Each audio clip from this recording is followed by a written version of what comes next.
I hate clean air and water. I don't care how much companies pollute rivers and streams. I don't even like trees. I just care about tax cuts. Who am I? Well, that's easy. I'm a conservative. Or at least I'm a progressive caricature of a conservative. But the caricature is absurd on its face. Conservatives breathe the same air and drink the same water environmentalists do. Conservatives love taking their kids to the same national parks environmentalists do. In fact, the whole idea of national parks was created by a Republican, Ulysses Grant. The park system was greatly expanded by another Republican, Teddy Roosevelt. And the Environmental Protection Agency was, yes, established by a Republican, Richard Nixon. He liked clean air too.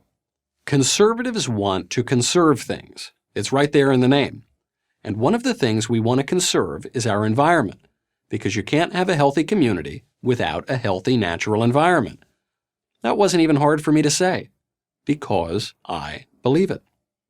Conservatives love the environment every bit as much as environmentalists do. The question is, what is the best way to protect it? And here's where we have big differences. The environmentalists say the best way, the only way, is through massive federal and even international regulations. Conservatives say the best way to protect the environment is by protecting property rights and encouraging innovation, safer, more efficient power, nuclear, geothermal, biomass, anything that generates energy at a price consumers want and can afford to pay. To the extent that government gets involved in conservation, say protecting wildlife, it should get involved at the most local level possible, since the farmer, forester, or fisherman in Oregon knows a lot more about his environment than some bureaucrat in Washington, D.C. or Brussels. So how can we tell which way works best? Let's examine the historical record. Today, and for the last century, the worst environmental offenders have been big, repressive, socialist governments.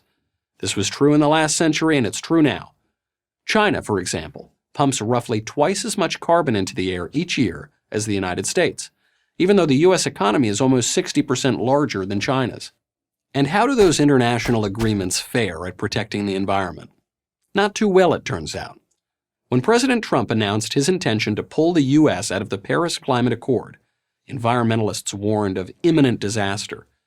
Yet a year later, it turned out that the United States led the world in reducing carbon emissions. It did so without surrendering its national sovereignty. Moreover, Canada, the EU, and China, all signatories to the Paris Accord, not only failed to live up to their commitments, but increased their annual carbon emissions. The EU released an additional 40 million tons of carbon dioxide into the air that year. China, a whopping 120 million additional tons, all while wagging their fingers at Uncle Sam. Here's what you won't hear from your neighborhood Greenpeace volunteer. The left favors big government solutions not because it's better for the environment, but because it's better for leftism. Take a look at the Green New Deal, an environmental proposal embraced by virtually every major progressive in America. Forget for a moment the impracticality of a plan that would outlaw most forms of American energy and cost $93 trillion. Much of the proposal has nothing to do with the environment. Socialized medicine, reparations for historical wrongs, and a jobs guarantee program are just a few of the items on its wish list. What do socialized medicine and reparations for slavery have to do with the environment? Well, nothing. But for supporters of the Green New Deal, that's okay, because their primary goal is increasing government power well beyond anything we've ever seen in America. They need this power, presumably, to save us from ourselves. In contrast, conservatives are all about innovating our way to a cleaner environment without depriving anyone of their freedom. Take, for example, that monster of all green monsters, horizontal drilling for oil and gas, also known as fracking.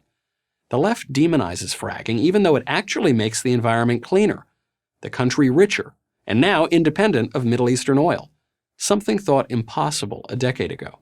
How does it make the environment cleaner? By releasing up to 50% less carbon dioxide into the atmosphere than coal. And since it's also cheaper, people are happy to buy it, not because government forces them to, but because it saves them money. By the way, according to a Harvard study, fracking is safe and improving all the time. Yep, innovation that produces abundant, clean energy at a fair price without infringing on my freedom. That works for this conservative. You'd think it would work for anyone who cares about the environment and people. So let me repeat. I love clean air and water. And I don't own even a single share of Exxon. I'm Michael Knowles, host of The Michael Knowles Show for Prager University. Thank you for watching this video. To keep PragerU videos free, please consider making a tax-deductible donation.